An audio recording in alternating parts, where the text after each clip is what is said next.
What's going on, Port fans? Welcome back to another video on my channel, and today we're going to be reviewing round 14 Port Adelaide versus Sydney that happened on Saturday afternoon. A decent 26-point victory over the Swans in what was a pretty dominant performance by Port Adelaide across the board, but just wasn't a bigger margin than probably what most of us thought it would be, especially after half time. But nonetheless, we bank another 4 points and we continue to move on with winning form, and that's all you need heading into what will be a very interesting final series in a couple of weeks' time. Sydney, on the other hand, were a little bit more competitive than I expected and definitely took advantage of their opportunities when given the chance by Port Adelaide's pretty average skill set on some occasions. But nonetheless, it was a good win by the Power. So let's get straight into this review and see exactly how it panned out. Unfortunately, again, with the scheduling by the AFL, I missed another game of footy by the Power, and well, that was due to me playing footy myself. But nonetheless, I did keep an eye on the score after the game, and I did check the replay, and it certainly looked like to me that Port Adelaide are starting to put more and more patches together and sort of sew up their game plan a little bit more heading into the final series. And obviously it was dismantled against Geelong only a couple of weeks ago, and against Hawthorn it was a bit meh. You know, we just couldn't quite take our opportunities, and we were just a little bit loose in defence, and our press just wasn't up to the standard. And then we come into the game against Sydney, and well, it was a little bit better.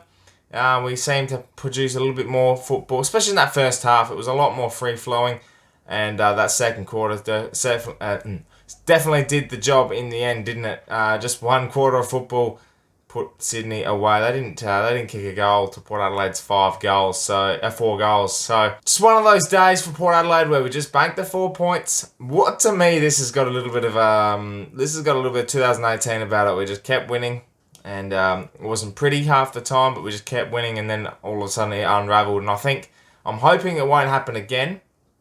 But it's just important to keep that in mind, because I do feel like we're moving in an upwards trajectory compared to that one only a couple of years ago. But I certainly believe that this time around we've got our mix right. We had a few players come in with Rosie and Marshall back from injuries that have set them back a little bit throughout this year.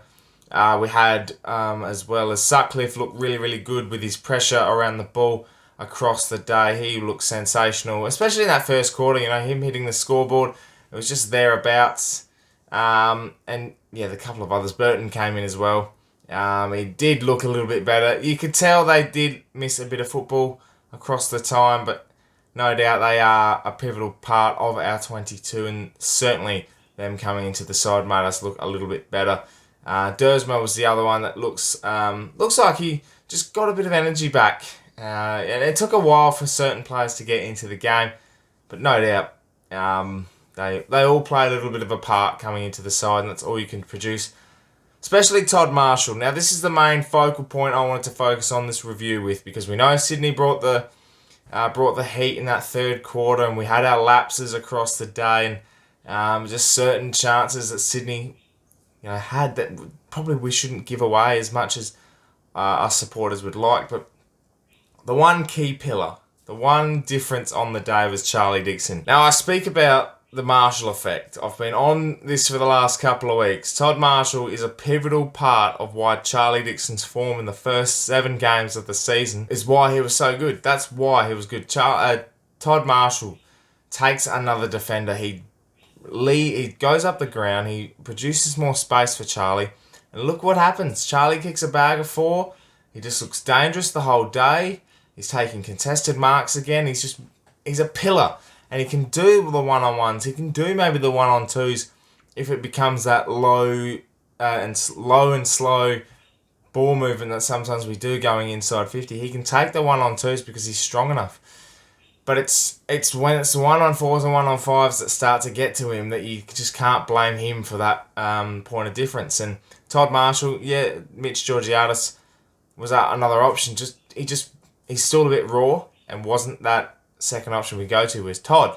We took away another defender, didn't he? Mixing with Westhoff as well, who kicked a goal on the day, but he, again, took another defender away. And it looked like they, especially that last goal that Charlie kicked, that was a monstrous goal. Got his man. Now Dersmore with a releasing hand pass. Here comes Wines from Port Adelaide. Gets out the back. Dixon, Melican. Charlie uses his strength.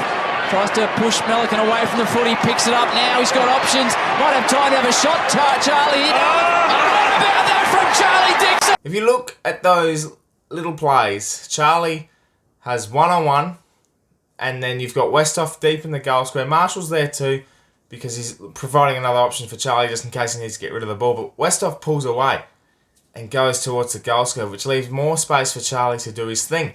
And look what happened. He got inside out and he bagged one home. And it was one of the more special goals you'll see this year. And Charlie's kicked a few of those. So it's just that Marshall effect. It's everyone working to get together in that forward half that really gives Charlie space, but also is able to, give another option besides going to Charlie all the time, lowering our eyes. And certain players do that. Certain players are smart enough, and that's the experience that comes with it. But no doubt, as we go into finals, that is going to be a plan that we have, and it's certainly going to pay off more and more, especially against better teams.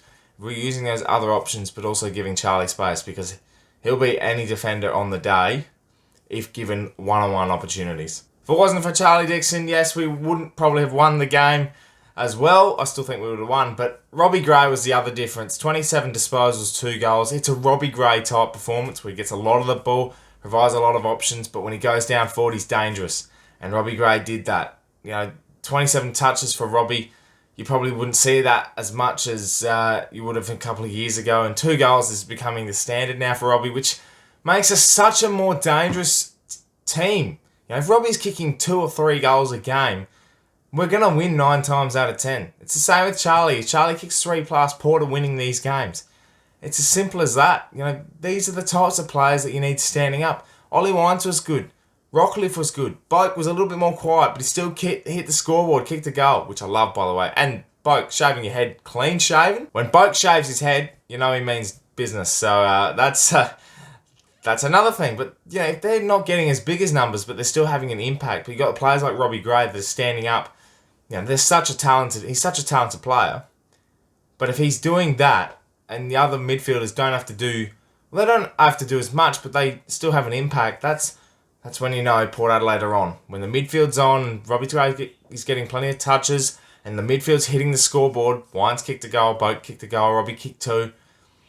That's the key for Port. If we're having an impact through the middle, getting it down to Charlie, Westhoff, Marshall, Butters hit the scoreboard, Rosie will eventually hit the scoreboard, going down the track. It's these types of things that just mix it a lot better, and that's what happened on the weekend. In patches, mind you. We probably could. I think we're building towards a 4-quarter performance again very, very soon. And we've had a few this year, which is good. But when you get basically reamed, as I would say, against Geelong, you got to turn it around. It's a slow building process, and I reckon the fixture's going to help us with that, give us confidence, and then when we get that challenge, let's say at the end against the Essendon and Collingwood teams in those last 2 games, then we'll know if our game plan stands up, because Essendon are going to be fighting for finals. Collingwood will be back in the mix for the top 4. We're playing teams like Sydney and Hawthorn, who are bottom 4 teams. They're still fighting and still causing a bit of havoc and giving a challenge. That's when you're a good team, if you win these types of games. And like the mix that I just said, it's going to gel together, and eventually the back 6, the middle, the forward half, the rucks, it's going to start working continuously, and that consistency is more than anything. Winning form's good form. You just got to take it on the chin and make sure you keep pushing forward. Just do want to touch on Sydney for a second. I do feel like they, and I know I'm predominantly Port Adelaide here, but Sydney's young crop of talent is sensational. And watching the replay over, I just thought to myself, this young crop of players are just going to be a great team going into the future. They're going to be a challenger again soon. I've always looked at Sydney, where they've got that culture, that Bloods culture, obviously, and I just feel like they're going to build into something, and I wanted to give them a little bit of credit because they brought a challenge to Port, and in that second quarter, a young team like Sydney would have probably fallen away a bit and just alright, we'll lose by 40, 50 points and it just wouldn't be as respectable. But to their credit, came back in the second half, and especially that third quarter, they got their game going and obviously caught Port Adelaide out, and we were a little bit naffing to say the least. But regardless, just look forward to watching that crop of players. Melican, he's Florent, all these types of players. You got a good crop, Sydney. They'll look very, very nice in a couple of years' time. Well, there you have it, Port fans. That is another round review done and dusted. Do apologise again for not having a preview for this game out last week. It was a challenging week. A lot of things were happening, and just I didn't have enough time to get that one done. But I've got a new setup now, so ready to go. We're going to be producing some more content coming your way across the rest of the season. So if you haven't already, subscribe to the channel. Port Adelaide top of the ladder, still a game ahead. We're right in it now. This is the busy end of the season. I look forward to see what else will come our way. My name is Anthony. Thank you very much for watching, and as always, come the pair.